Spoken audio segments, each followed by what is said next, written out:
j'espère que vous allez bien. Aujourd'hui, je suis avec Catherine et Amélie. On fait une collab les trois, une belle grosse collab Back to School. Fait que si ça vous tente d'aller voir aussi leurs vidéos, je vais vous mettre les liens ici en annotation et sous la vidéo. Puis moi, aujourd'hui, ce que je vous présente, c'est des looks qu'on porte en ce moment. Fait qu'il y a une partie tenue, maquillage et coiffure et les deux jolies demoiselles me servent de modèle, voilà.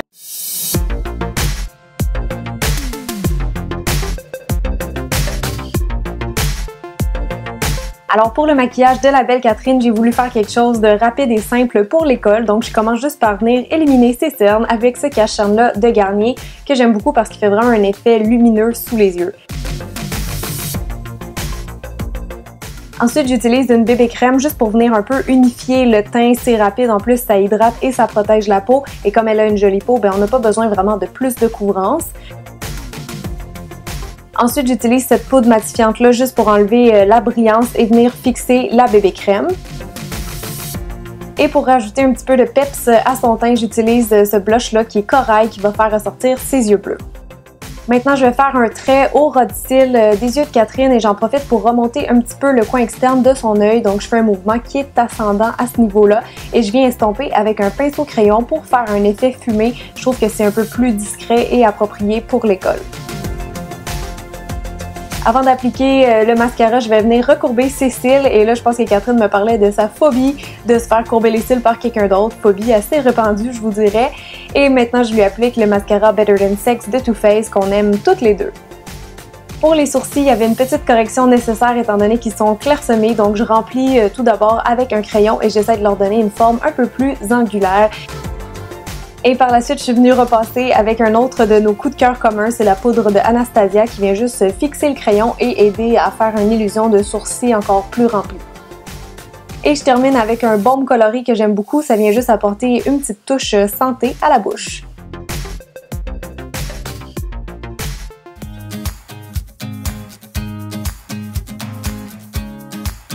Alors pour mon maquillage Rose Gold, vous allez voir que c'est pas vraiment compliqué non plus. Je commence par appliquer une ombre à paupières au fini métallique partout sur ma paupière mobile. Et juste pour faire une petite transition vers le sourcil, je prends un fard à paupières brun clair que j'estompe doucement avec un gros pinceau. Maintenant, je vais me faire un trait de liner brun chocolat. Je pense que ça pardonne plus que le noir si jamais on fait une erreur le matin parce que c'est rare qu'on a le temps vraiment pour se faire des beaux yeux de chat. Mais si vous avez le temps, c'est sûr que c'est toujours un petit plus parce que ça agrandit beaucoup l'œil, ça le souligne aussi. Donc voilà. Maintenant, je vais venir courber mes cils parce que les miens sont droits, donc c'est une étape primordiale avant d'appliquer le mascara. Et celui que j'applique en ce moment, c'est mon préféré de pharmacie, donc qui fait beaucoup de volume et de longueur. Pour les sourcils, je vais redessiner un petit peu les miens avec le même crayon qu'on a utilisé tantôt. Donc, je fais juste repasser, je fais des petits coups, comme ça va faire une illusion de poils manquants.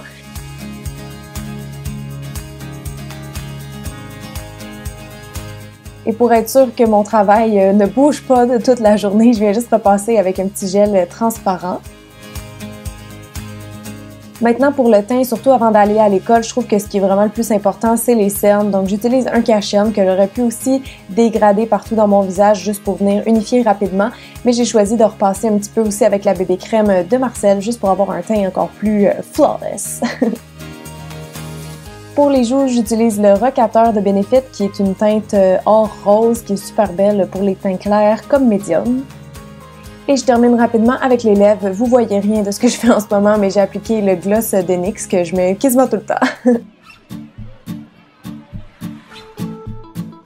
C'est parti pour la belle Amélie avec son look naturellement féminin. Donc je commence par appliquer une ombre à paupières rose pâle qui est un peu irisée partout sur sa paupière mobile, juste pour donner un peu plus de grandeur et de luminosité. Et au coin externe ainsi que dans son creux, j'applique un fard à paupières brun clair juste pour venir donner plus de définition. Maintenant, je souligne ses yeux en haut et en bas avec un crayon qui est cuivré. Évidemment, quand vous appliquez du crayon en dessous des yeux, l'important c'est vraiment de venir estomper pour pas avoir de lignes dures, faire un regard trop sévère peut-être. Finalement, j'ai trouvé que la teinte était peut-être un peu trop claire pour ses yeux verts, donc je suis repassée par la suite avec une ombre à paupières de ma palette qui était brun plus foncé.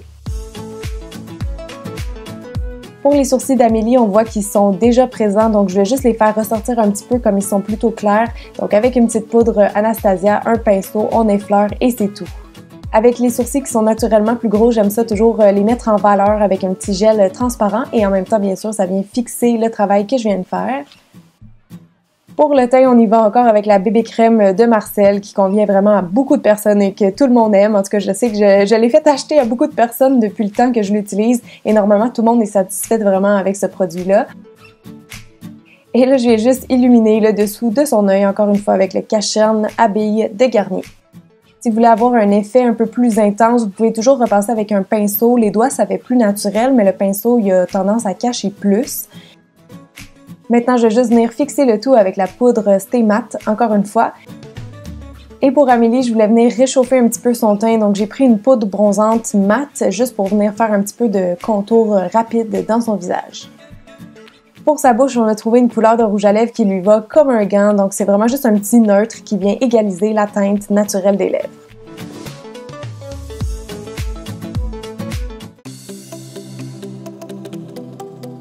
On passe maintenant aux coiffures. J'en ai 3 à vous montrer qui sont toutes rapides et simples. Donc la mienne, c'est un chignon banane ou un French twist comme on dit ici. Je commence juste par mettre un peu de shampoing sec texturisant pour donner plus de volume à mes cheveux puis pour empêcher aussi qu'ils glissent pendant que je les coiffe.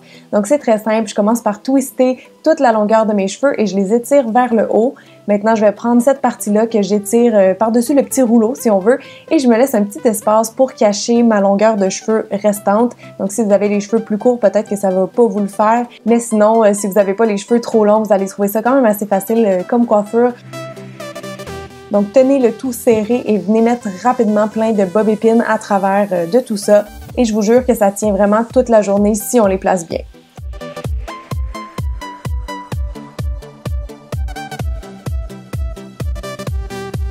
Pour Amélie, même chose, on commence par mission volume parce qu'elle a les cheveux naturellement assez fins. Donc on est venu utiliser le même produit et même on a fait des petites mèches rapidement avec un gros fer à onduler juste pour leur donner un peu plus de texture, un peu plus de mouvement. Et là, ce que je veux lui faire, c'est un off bun. Donc il faut prendre la section supérieure des cheveux et l'attacher avec un élastique pour pas que ça bouge. Et à partir de là, on va venir faire le petit chignon et croyez-moi, on a testé plusieurs techniques, mais je trouve que celle qui est le plus efficace, c'est quand on enroule tous les cheveux, on les twist vraiment et ensuite on les enroule sur eux-mêmes et on vient mettre quelques bob-épines. Comme ça fait toujours un petit chignon rond parfait.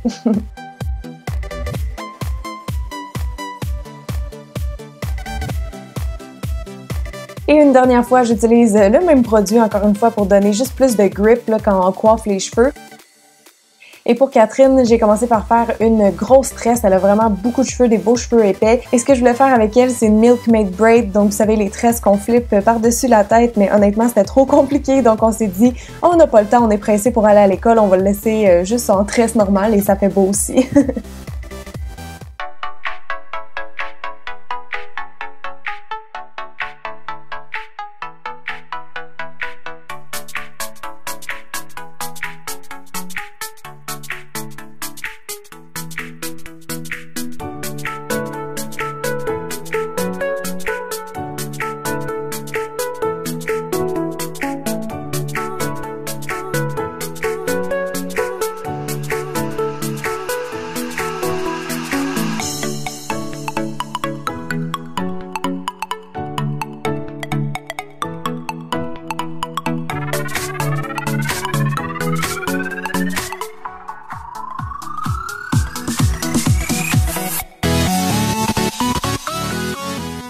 Bon ben voilà, tout le monde, c'est terminé. J'espère vraiment que ça vous a plu. Vous me direz dans les commentaires quel look vous avez préféré. Puis aussi, rien ne vous empêche de mix and match. Donc si vous préférez les cheveux d'Amélie mais le maquillage de Catherine, vous me direz ça dans les commentaires. J'ai vraiment hâte de vous lire. Puis n'oubliez pas d'aller voir aussi leurs vidéos. Bye! Bye!